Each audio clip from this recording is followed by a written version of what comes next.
بسم الله الرحمن الرحيم. الأخوات والإخوة الأفاضل، السلام عليكم ورحمة الله وبركاته. كنتمنى أنكم تكونوا في صحة جيدة.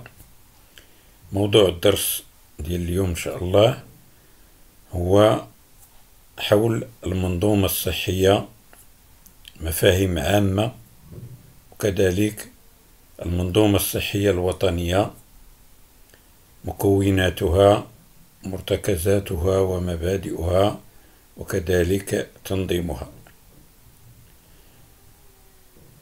المحور الثاني غادي يكون حول تنظيم العرض الصحي على المستوى الوطني.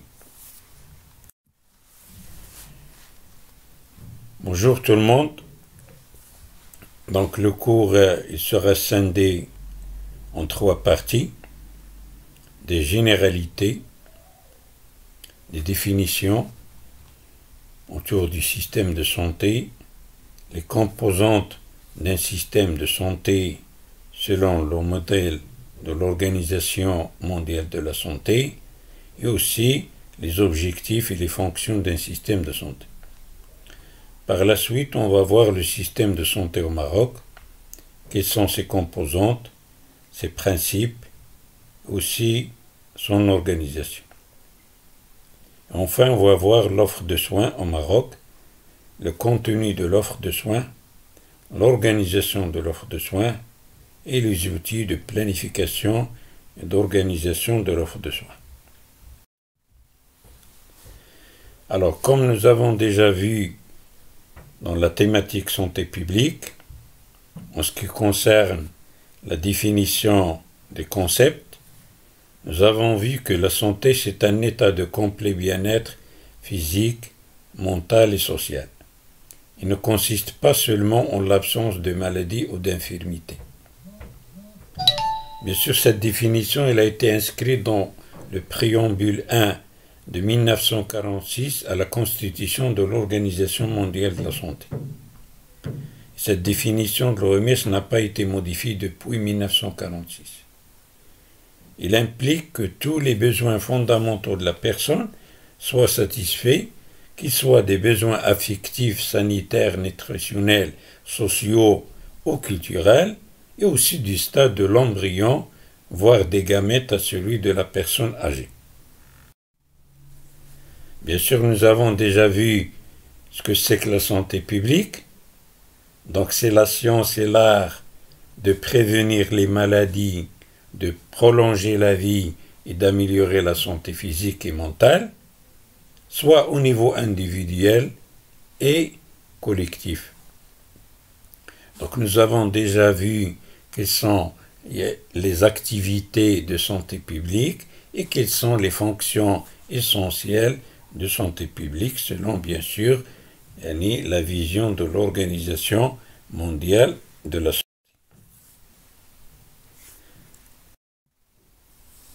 La santé publique en action, bien sûr, c'est une démarche qui est pluridisciplinaire. Elle fait appel à plusieurs sciences, des sciences qui sont exactes et aussi des sciences qui sont humaines, dans une approche globale des phénomènes de santé, à savoir la médecine, la microbiologie, l'hydrologie, la toxicologie, les statistiques ou l'informatique. En plus de ça, elle fait appel à la discipline d'anthropologie, à la géographie, à l'histoire, à la sociologie et les droits, aussi l'économie. La santé publique en action, c'est aussi une démarche qui est fondée principalement sur l'épidémiologie, qui décrit, comprend, explique les phénomènes de santé, bien sûr, pour décider. La santé publique, il couvre trois dimensions principales qui sont indissociables, à savoir l'objectif politique, qui est préserver et améliorer l'état de santé d'une population donnée dans un territoire donné. Politique publique, qui est un ensemble cohérent et articulé de mesures de la législation et aussi de la réglementation. Et c'est une démarche intellectuelle qui est marquée par la multidisciplinarité avec une place fondatrice et centrale de l'épidémiologie. Bien sûr, on va rappeler quelques notions que nous avons déjà énoncées la première thématique de santé publique. La prévention, bien sûr, c'est un ensemble de mesures qui visent à éviter ou à réduire le nombre et la gravité des maladies ou des accidents. On constate 3 niveaux de prévention: la prévention primaire, la prévention secondaire et la prévention tertiaire. L'éducation à la santé, quant à elle, il vise à modifier les connaissances, les attitudes et les comportements, soit sur le plan individuel ou collectif, dans un sens favorable à la santé et au bien-être. La promotion de la santé, processus qui confère aux populations les moyens d'assurer un plus grand contrôle sur leur propre santé et aussi d'améliorer celle-ci, selon bien sûr la Charte d'Ottawa de 1986. La promotion de la santé, comme nous avons déjà vu, il vise à sensibiliser les personnes et à créer un milieu favorable. Quelles sont les démarches de la santé publique? Il y a 5 principales démarches en santé publique qui se déclinent en différents niveaux. Il y a la politique de santé publique, qui est un ensemble de choix stratégiques pour choisir les champs d'intervention, des objectifs généraux et moyens engagés pour l'amélioration de l'état de santé d'une population. Il y a les plans de santé publique, qui sont un ensemble de dispositions qui sont arrêtées en vue de l'exécution d'un projet et une série de programmes d'action. Bien sûr, ils sont déclinés en choix stratégiques tout en retenant certains types d'interventions et aussi qui sont hiérarchisés avec, bien sûr, une logique de priorisation. Programme de santé publique, c'est un ensemble qui est cohérent d'actions pour viser l'objectif. Il y a aussi le niveau d'action de santé publique qui est une composante opérationnelle d'un programme. Et bien sûr, sans oublier la démarche, ce qu'on appelle de santé communautaire, ou bien de développement de la mobilisation des communautés. 3 différentes approches en santé publique. Il y a l'approche par les problèmes.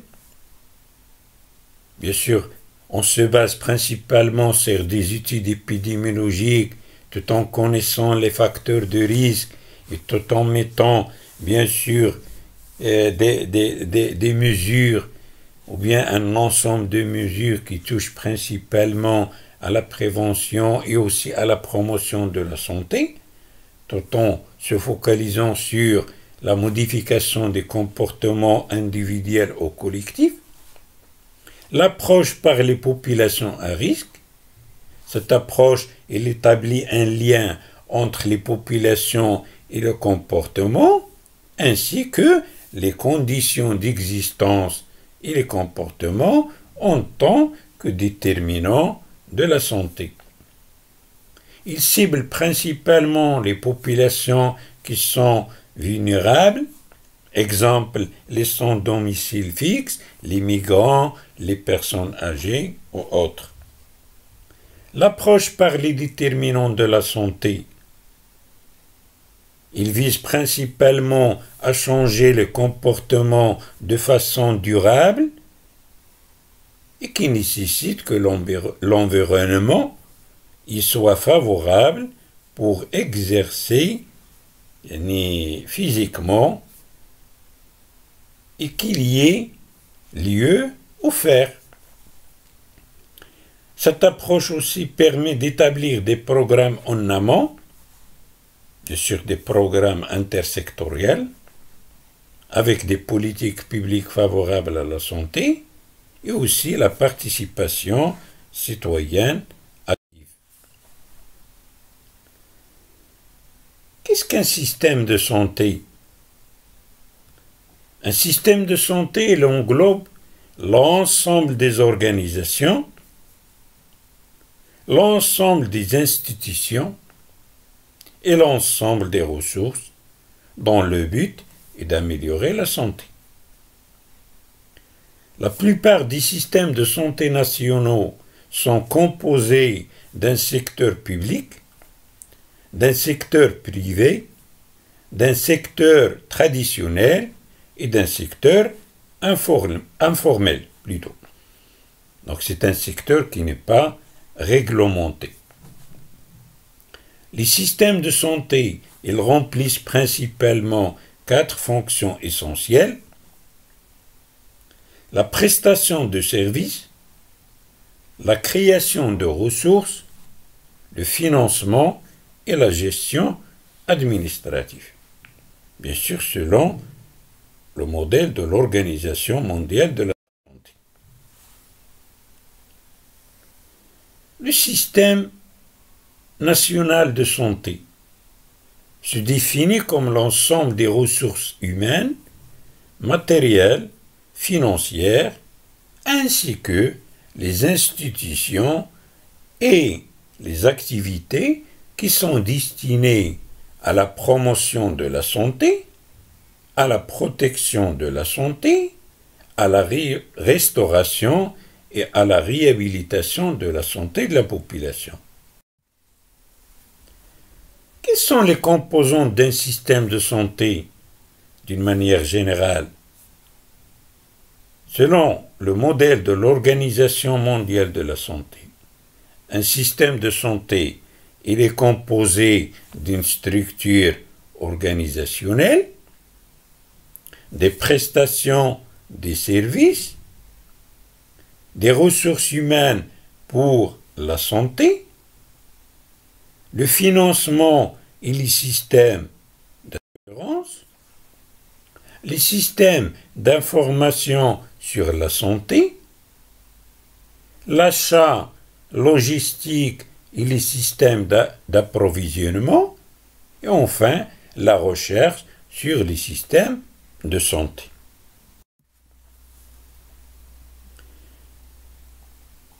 L'OMS, en 2007, il a modélisé les 6 fonctions ainsi que les objectifs du système de santé.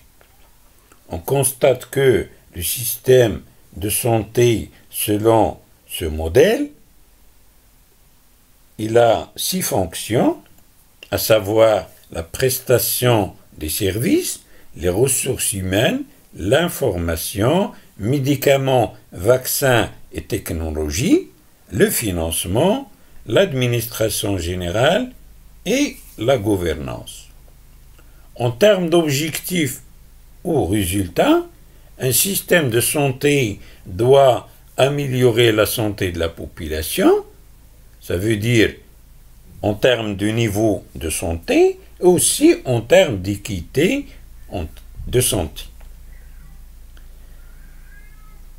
Il doit aussi assurer une réactivité, ça veut dire une réponse aux attentes de la population, la protéger contre tous les risques financiers et sociaux, et aussi améliorer l'efficience du système. Le système national au Maroc.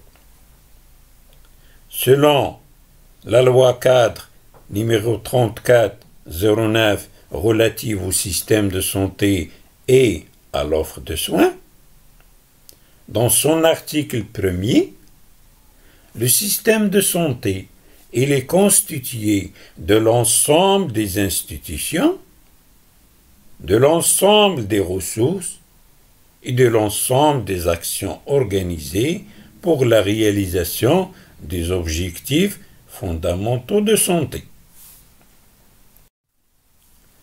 Quels sont les principes qui régissent le système national de santé au Maroc?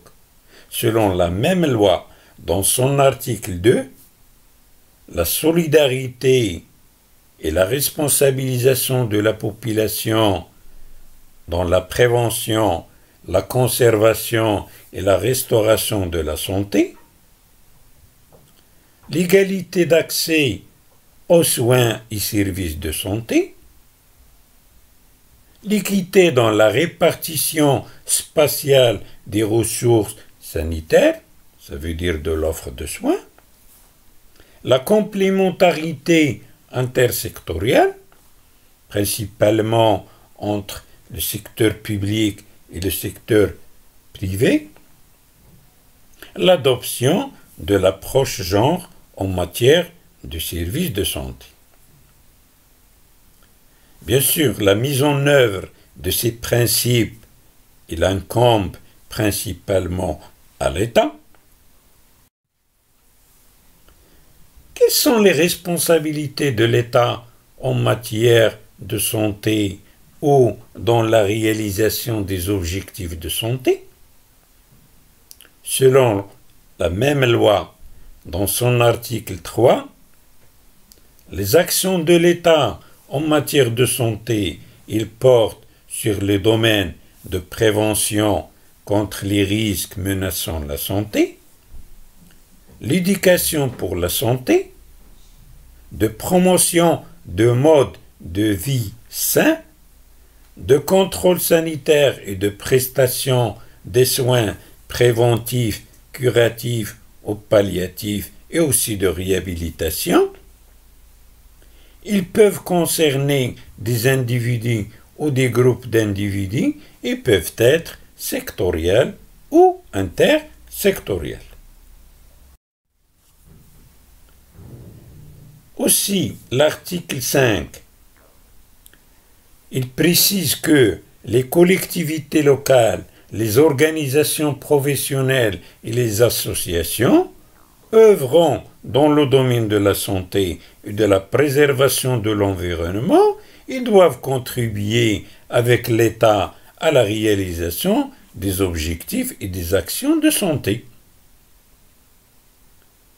L'article 6, il décline un certain nombre de responsabilités de l'État, à savoir assurer la disponibilité du sang et des produits sanguins labiles et en assurer la sécurité et la qualité. L'État doit garantir aussi la disponibilité et la qualité des médicaments et des produits pharmaceutiques essentiels sur l'ensemble du territoire national. Il doit œuvrer aussi pour faciliter l'accès aux médicaments. L'État a la responsabilité aussi d'assurer la formation et la formation continue des ressources humaines, la disponibilité des infrastructures, des équipements et aussi des services de soins de base. L'État aussi, il doit prendre toutes les mesures nécessaires à la mise en œuvre de ces engagements qui sont pris sur le plan international en matière de santé, notamment pour la définition des stratégies qui sont relatives soit à l'information de la population sur les risques qui peuvent la menacer, et aussi sur le comportement à adopter et les mesures de précaution pour les prévenir. L'État aussi doit assurer la protection de la santé et l'accès aux soins de santé appropriés disponibles, doit mettre en place des stratégies dans le cadre de renforcement des droits des personnes, au respect et aussi de respect de l'intégrité physique et de la dignité et de l'intimité humaine, au respect du droit du patient à l'information relative à sa maladie, et aussi aux actions de lutte à entreprendre avec le concours des organisations professionnelles et des associations qui œuvrent dans le domaine de la santé contre toute forme de discrimination, de stigmatisation à l'égard d'une personne en raison soit de sa maladie, de son handicap ou de ses caractéristiques génétiques. Quelles sont les instances de concertation en matière de santé? L'article 30 de la loi 3409, il annonce que pour assurer la cohérence des actions du système de santé, améliorer sa gouvernance et permettre la participation active des différents partenaires à ce système, des instances seront instituées, à savoir un Conseil national consultatif de la santé, un Comité national d'éthique, une Commission nationale consultative de coordination entre le secteur public et le secteur privé, une Commission nationale et des commissions régionales de l'offre de soins, un Comité national de veille et de sécurité sanitaire et un Comité national d'évaluation et d'accréditation. L'offre de soins au Maroc. L'article 9, il décrit un certain nombre de composantes de l'offre de soins.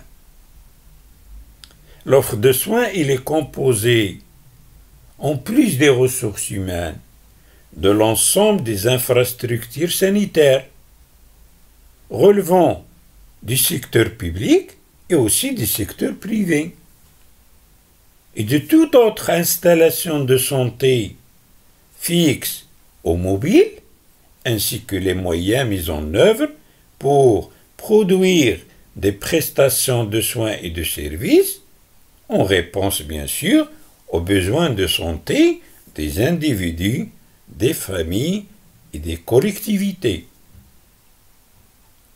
L'offre de soins doit être répartie sur l'ensemble du territoire national d'une manière équilibrée, équitable. Ça veut dire qu'il doit être régulé dans le respect des principes qui sont énoncés à l'article 2 de la loi 3409. Le secteur public et le secteur privé, qu'ils soient à but lucratif ou non, doivent être organisés de manière synergique afin de répondre de manière efficiente aux besoins de santé par une offre de soins et de services qui sont complémentaires, intégrés et aussi coordonnés. L'organisation de l'offre de soins s'effectue conformément à la carte sanitaire et aux schémas régionaux de l'offre de soins, qui sont des outils de planification et d'organisation de l'offre de soins. Quels sont les principes qui régissent l'offre de soins au Maroc? Il y a l'équité, l'intégration et la coordination. L'offre de soins doit être répartie sur l'ensemble du territoire national d'une manière équilibrée et équitable. L'offre de soins doit être synergique entre le secteur public et le secteur privé. Il doit être aussi complémentaire. L'offre publique en soins en mode fixe, de quoi il est composé? Cette offre elle est composée de 4 réseaux d'établissements de santé, à savoir le réseau des établissements de soins de santé primaires, le réseau hospitalier, le réseau intégré des soins d'urgence médicale et le réseau des établissements médico-sociaux.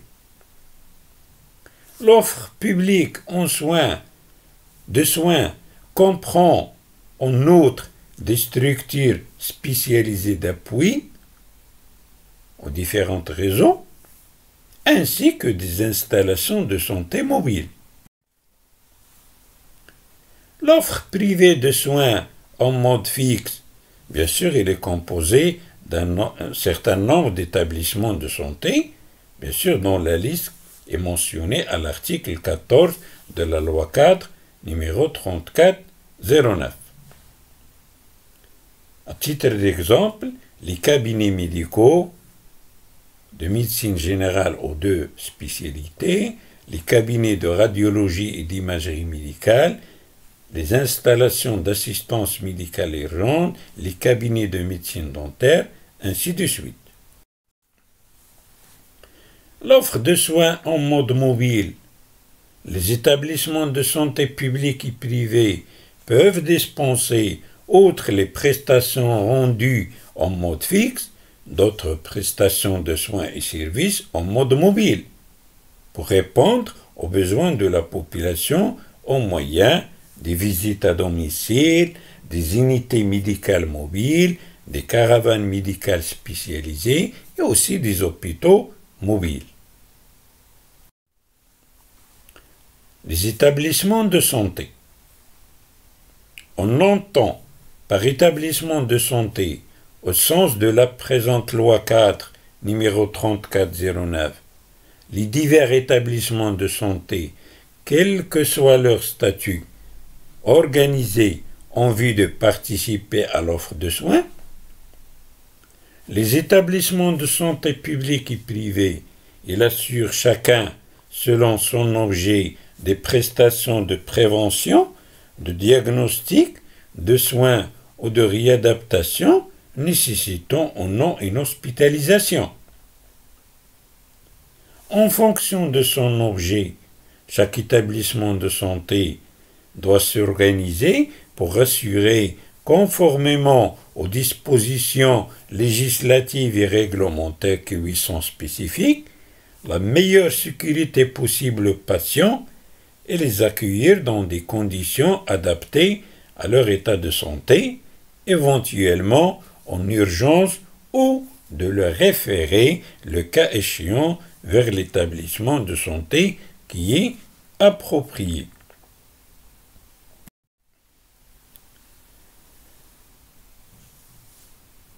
Sans préjudice des dispositions législatives et réglementaires relatives aux établissements de santé du secteur public et privé et aussi à l'exercice des professions de santé, ces établissements sont organisés et gérés dans des conditions qui garantissent le respect des droits fondamentaux de la personne humaine, les normes de sécurité des patients, les normes de sécurité des installations, des équipements et aussi des personnes qui y travaillent, les professionnels bien sûr de santé, les règles d'éthique et de déontologie applicables à chaque profession, les normes et le standard de qualité, les règles d'hygiène et aussi de salubrité, les règles de bonne pratique clinique. Bien sûr, ces établissements ils doivent aussi participer et contribuer aux actions de formation dans plusieurs domaines, médical, odontologique, pharmaceutique, paramédical et aussi autres professions de santé. Ils doivent participer aux actions de recherche dans le domaine de la santé.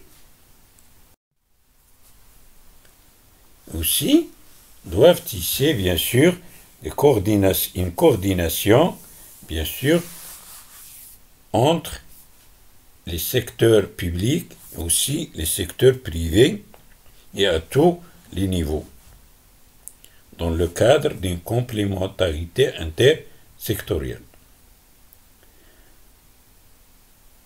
L'article 16 des dispositifs particuliers de coordination des prestations de soins entre les établissements qui relèvent des secteurs publics et aussi ceux qui relèvent des secteurs privés et entre les différents niveaux de prise en charge hospitalier, externe et ambulatoire seront institués, notamment les filières de soins, qui sont des organisations verticales hiérarchisées ni de prise en charge des patients,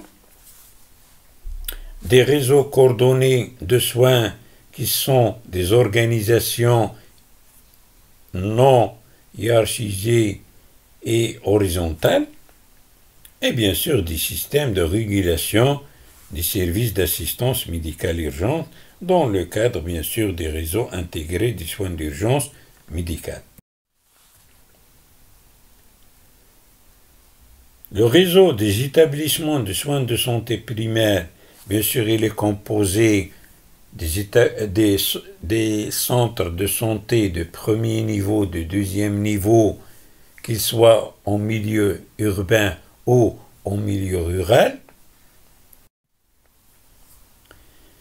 des structures spécialisées d'appui des établissements des soins de santé primaire, à savoir les centres de référence pour la santé reproductive, les centres de diagnostic et de traitement des maladies respiratoires, les laboratoires de diagnostic épidémiologique et d'hygiène du milieu. Selon les besoins de la population et de l'organisation de soins, le ministère de la Santé peut, par arrêté, mettre en place d'autres structures d'appui. Le réseau des établissements hospitaliers. Il est composé d'un certain nombre d'établissements hospitaliers, à savoir les hôpitaux préfectoraux ou provinciaux, les hôpitaux régionaux, les formations hospitalières relevant des centres hospitaliers qui sont érigés en établissements publics, les hôpitaux psychiatriques, les centres régionaux d'oncologie, les centres d'hémodialyse. Ce réseau hospitalier comprend en outre des structures spécialisées d'appui, à savoir le Centre national et les centres régionaux de transfusion sanguine et d'hématologie, les laboratoires de l'Institut national d'hygiène, le Centre national antipoison et de pharmacovigilance. Les établissements relevant des réseaux hospitaliers sont organisés selon les territoires de santé en centres hospitaliers provinciaux et préfectoraux, les centres hospitaliers régionaux et les centres hospitaliers interrégionaux. Le réseau intégré des soins d'urgence médicale, quant à lui, bien sûr, il a pour mission permettre aux malades, blessés, femmes enceintes et parturientes en état de détresse une assistance médicale urgente, soit par le conseil, soit par l'orientation vers la structure sanitaire adaptée, ou par la prise en charge médicale au moyen d'un vecteur adapté dans les meilleurs délais. Le régime accomplit sa mission selon 3 modes, à savoir les urgences médicales de proximité, qui sont assurées par les centres de santé de deuxième niveau, les urgences pré-hospitalières, qui sont assurées par les moyens de transport de secours de base, les services médicaux d'urgence et de réanimation, et aussi les services médicaux héliportés. Les urgences médico-hospitalières comprennent les urgences médico-hospitalières de base qui sont assurées par les CHP, les urgences médico-hospitalières complètes qui sont assurées par les CHR et les urgences médico-hospitalières spécialisées qui sont assurées par les centres hospitaliers interrégionaux. Quelles sont les fonctions de soins d'urgence médicale? Les fonctions de soins d'urgence médicale sont définies selon soit le niveau de l'offre de soins existante, l'absence de structure hospitalière, la population desservie, la distance vers l'hôpital de référence. Ils sont soit des fonctions de proximité, des fonctions de base, des fonctions complètes, ou aussi des fonctions qui sont spécialisées. Le réseau des établissements de santé médico-sociaux, bien sûr ce réseau, il est destiné à la prise en charge médicale avec un accompagnement social des personnes à besoins spécifiques. Il fournit des prestations qui peuvent être rendues avec ou sans hébergement. Les établissements médico-sociaux sont créés dans le cadre des schémas régionaux de l'offre de soins, soit par le ministère de la Santé, soit en partenariat avec d'autres acteurs publics ou privés.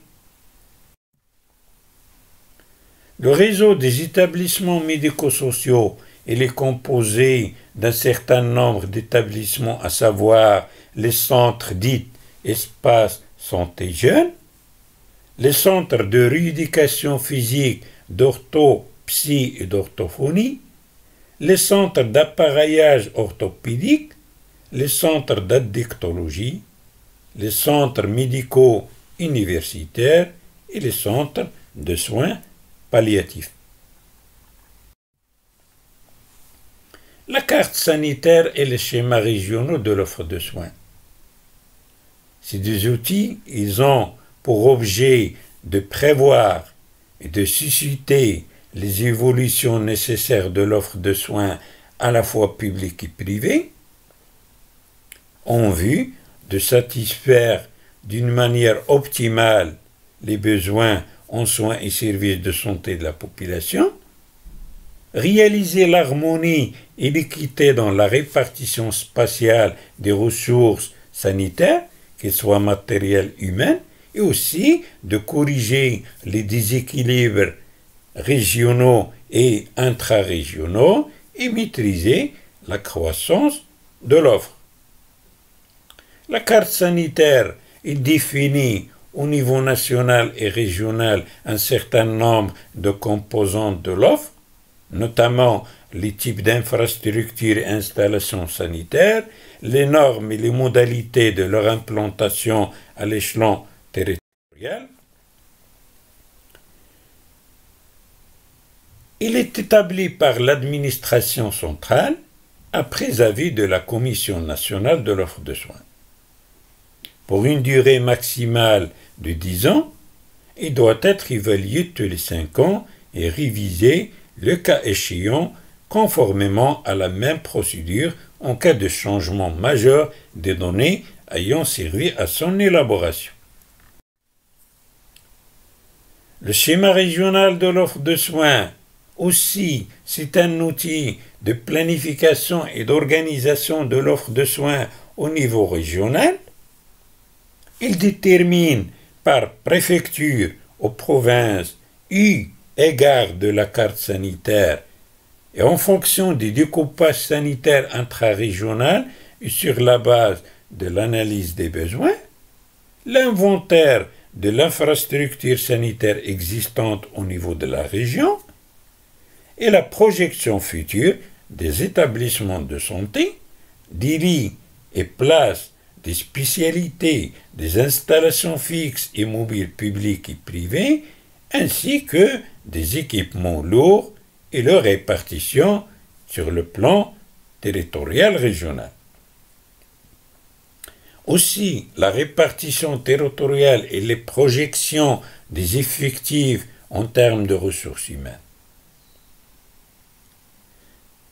Le schéma régional, il constitue la base pour l'organisation des liens fonctionnels entre les secteurs publics et privés, entre les régions et entre les préfectures et les provinces les composant, pour la coordination de leurs actions.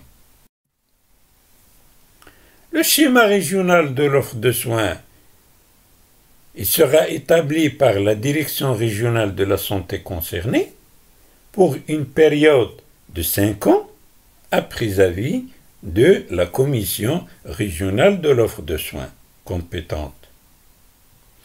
Il pourra être révisé suivant la même procédure ou en cas de changement des normes ou des modalités d'implantation ou d'infrastructure ou d'installation sanitaire dans la carte sanitaire ayant des effets sur le schéma régional. Ça veut dire que le schéma régional doit être compatible à la carte sanitaire. La création et l'implantation de tout établissement de santé, qu'il soit public ou privé, s'effectueront conformément à la carte sanitaire et aux schémas régionaux de l'offre de soins. Ainsi prend fin le cours.